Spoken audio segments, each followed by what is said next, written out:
Hi, my name is Charles Malki, biologist and plant expert with Ivory Organics, where we grow cool plants, and today we're going to be top working or pretty much grafting onto a dwarf avocado tree here in Los Angeles. If you take a look behind me, right here is that dwarf tree, which measures about 20 to 25 feet. A standard avocado naturally can grow about 30 to 40 feet, and our goal is to basically improve the genetics of this tree, as the owner doesn't like the flavor of his on average annual yield of about 30 avocados, which is just not enough fruit as well. So the goal is to graft on something more productive and more delicious, and what better avocado than the Hass avocado. So we're going to be planting or grafting onto this particular dwarf avocado, the Hass avocado, as well as we're going to be also grafting on a Fuerte, which is a type B avocado. So we're going to have both the type A and type B avocado growing onto one rootstock. I'll share with you more as we continue forward, but let me give you a quick look at what the structure of the tree is. Check this out. So here's the top of the tree. As we're coming a little closer, you can see all of the flowers as it's getting ready to bloom. We're here the first week of March, and if we come in a little closer, here's the trunk of the tree. It basically comes up into a wishbone structure that then goes up and out.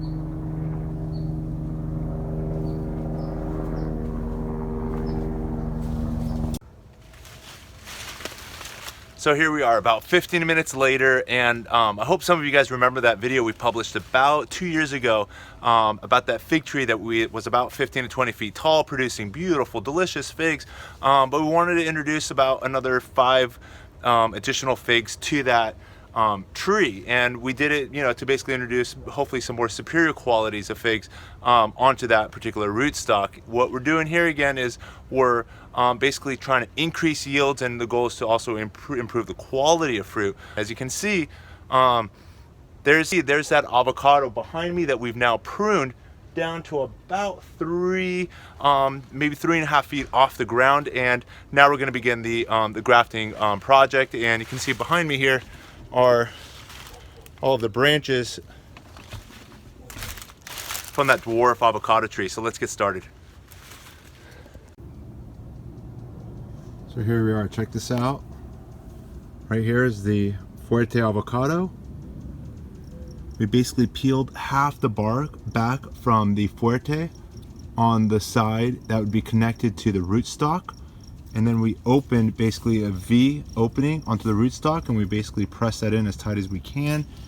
And here we are, seedling, grafted at this point with the Fuerte avocado that's now connected to this rootstock. So we're going to basically take this scion wood of the desired Fuerte avocado, and here on this side we've got the next scion wood, and above it, let's take a look.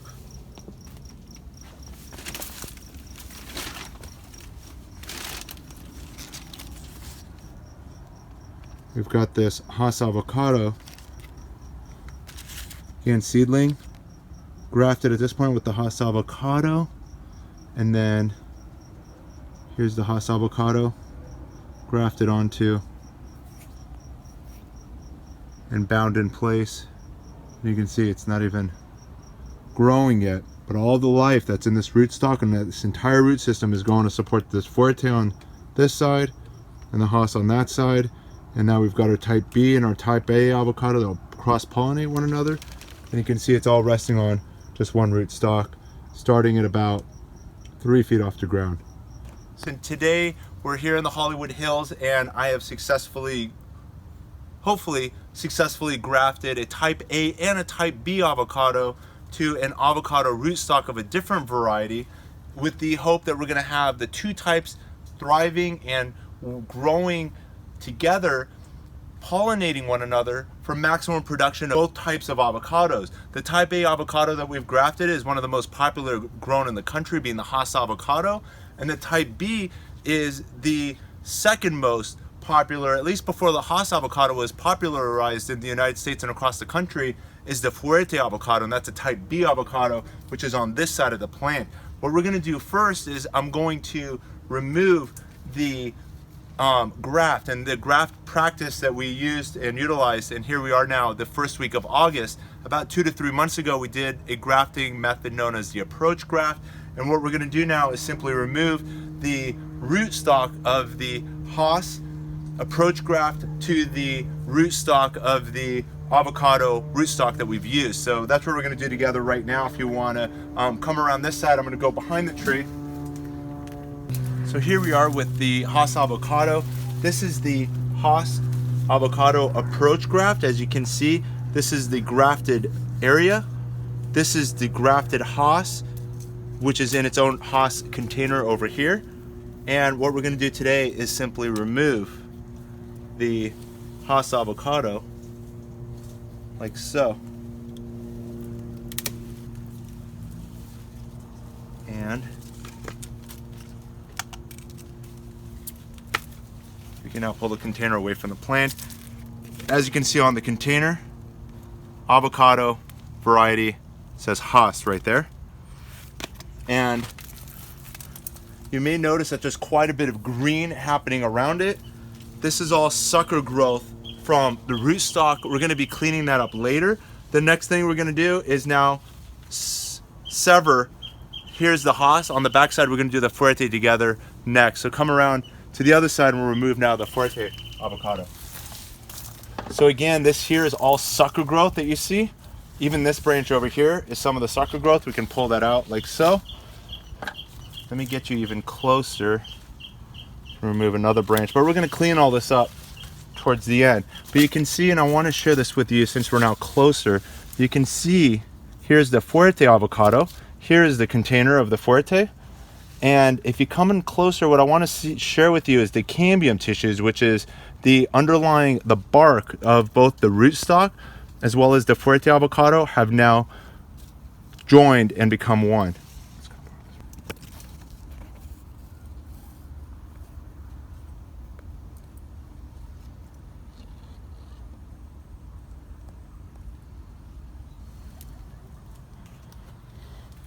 And now what we're going to do, just like the Haas avocado, is we're going to sever the two. You may notice also about a month ago, what I did was I've begun to sever my way. I went about halfway into the Fuerte avocado to basically encourage the graft to become stronger and more dependent on the graft than on its own root. And so that's some of that callus tissue that you see here. Today, we're going to go all the way through.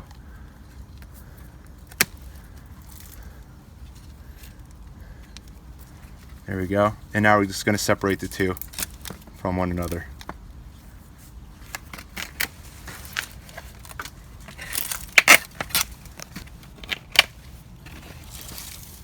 And here we go. If we take a look at the container here, you can see it says avocado Fuerte. So we just severed the Haas avocado and the Fuerte avocado from the original container that they were in. What we're going to do next is a test that I've invented, which I'm hoping to share with you, called the graft stress test. And the way that works is we're simply going to take some wood. It could be from another Haas, another Fuerte, but we have here some sucker growth from the rootstock, where we're simply going to take a cutting off of that. Looks quite vigorous and healthy if you take a look at it. The leaves are in good condition. The young growth is all in an upright condition. Keep in mind, we've already pruned and severed the Haas and the Fuerte avocado from the original container. So if there's any wilting, that process should already begin. Now that I severed this, wilting on this should begin and is expected, as it's no longer connected to the original plant or any plant at all. Or even by putting it in water might extend the wilting process. But we're not going to be connected to anything. We're going to see how well that graft took by doing, again, what I call the graft stress test. What I'm going to do is simply take this cutting over here and I'm attaching it to a stake, which I prepared. I've got some twine on it, as you can see here. And all I'm doing is basically attaching the twine and the stake to the avocado cutting. And I'm keeping it alongside the avocado, which is right behind it. And we're gonna watch it wilt over the next 10, 15, 20 minutes, or even up to an hour, and then compare the two trees.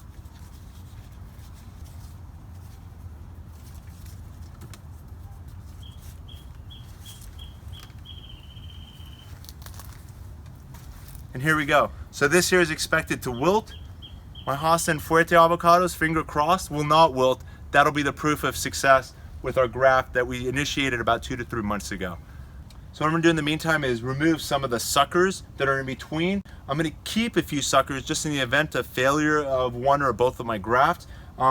But I'm hoping that didn't happen. In the meantime, I'm gonna remove some of this excessive sucker growth and hopefully check back with you in the next 15, 20, 30 minutes so we can compare the results and continue the cleanup. And then I'm gonna share with you some other steps before we conclude today. Do this again. So we just removed most of the suckers from the rootstock. We've kept a couple again just in case. This part over here is the Haas avocado. This one over here is the Fuerte that you see peeking towards the top. We've got these two backups rootstock suckers that we're keeping, again, just for insurance purposes. In the meantime, this here is the graft stress test that we've got. If you take a look at these leaves now, you can see that they're beginning to wilt. They're starting to feel a lot softer and more limp, again, being that it's not connected to the plant, nor is it resting in any water to help maintain the pressure within the plant. Whereas the graft, if I touch these leaves, are not exhibiting any sign of any stress. And so I'm feeling more and more confident by the minute that we've accomplished graft success with the Haas and Fuerte on this particular rootstock. What we're gonna do next now is we're going to whitewash the entire structure. The avocado of all fruit trees is the most sensitive to sunburn. In the winter, there is a phenomenon known as sun scald, where if there's too much light on the bark, it can result in burn, just as it can burn in the summer when there's too much light on the tree's trunk as well. Being that the tree no longer has a canopy, and also important at the time of planting, again, when the plant has no canopy, there's too much light exposure to the tree trunk and that can result in tree burn. So what we're gonna do, instead of applying a chemical paint or a tar-based product to the plant, which again, those products are designed to last for decades and centuries and potentially contaminate the soil as the tree's bark is going to replace itself out every 1 to 3 years. We don't want any of those chemical products within the soil and lasting in the soil for decades. Instead, what we're going to do is use this product over here, which is the Ivor Organics 3-in-1 Plant Guard, protection against damaging sunburn, insects, and rodents. And it's for use on your roses, fruit and nut trees, ornamental trees, and shrubs. And the product is registered material for use in organic agriculture. And here we're using it for protecting newly installed plants and trees, but also shields pruned and damaged surfaces. And this is an important point as well. If you come in a little closer over here, you'll notice over here is the top of the rootstock. As you can see, this is a very large area, and this is an area that will not be protected by itself for many, many years, even up to a decade, until this particular Haas avocado branch, and back here the Fuerte avocado branch, gets large enough that it ultimately protects and naturally shields this exposed surface from penetrating beetles, termites, and other pathogens from entering the heartwood. This here is the center of the wood.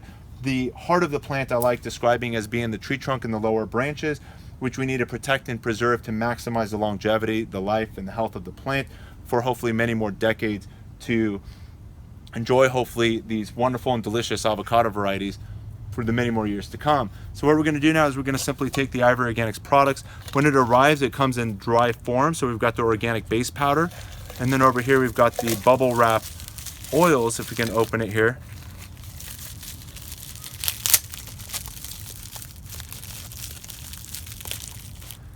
And here's the oil vial, and the oils include, they're right here: organic castor oil, cinnamon oil, clove oil, garlic oil, peppermint oil, rosemary oil, and spearmint oil. So these oils will naturally create a defense when mixed together with the base powder to protect any disease and pathogens and pests from entering the exposed wood surfaces. And then we're going to continue coating the entire tree trunk, again, from excessive amounts of light that will otherwise result in tree burn. Let me share this video with you from Griffith Park, where we saw a pruned limb that was otherwise exposed by a lot of pests that entered the wood, as it's going to take many more years for this to heal. Again, this Ivor Organics product, and again, the concept's known as whitewashing, will protect that exposed surface for the years that it's going to take for the plant to naturally heal. Unprotected, let's check out what's going to happen. And today we're here at the Griffith Park, and I was just going for a walk, but I just had to share this tree that's here at the park. And if you take a look, this large opening was once a branch that was pruned from the tree at least 10 years ago, possibly even 20. And I just want to show you the damage within the tree. And it's in the process of being hollowed out by termites and beetles. Take a look at all of these holes in here, and if you zoom in a little closer, you can even see the ants that are trailing in and out of these tunnels. And I've seen a lot of these ants carrying eggs and food and all these different particles within the plant.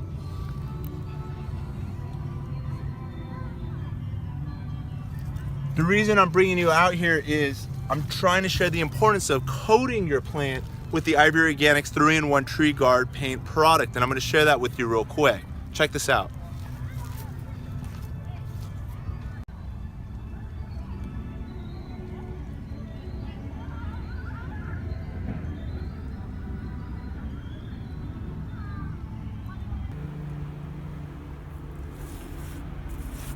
So here we're protecting the entire graft union,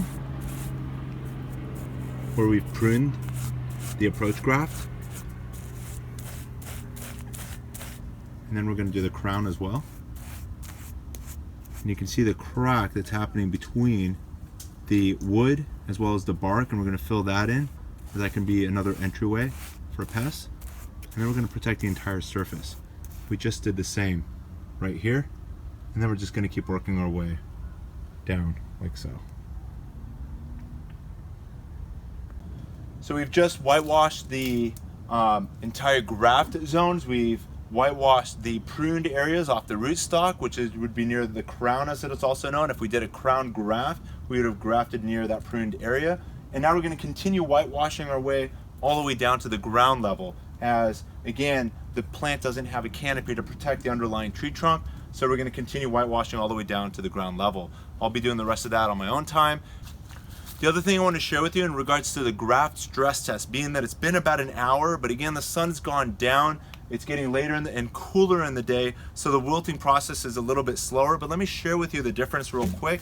If you can see again one more time, this here is the cutting off of the rootstock. You can see that the entire plant is beginning to wilt, whereas the grafted scion selected wood is still quite vigorous. So back here is the Fuerte, over here the Haas. These here are a couple extra suckers that we're going to keep for a couple more days, but eventually we're going to remove these last two suckers and just allow the rootstock to concentrate all its energy into these two selected, proven excellent varieties of avocado.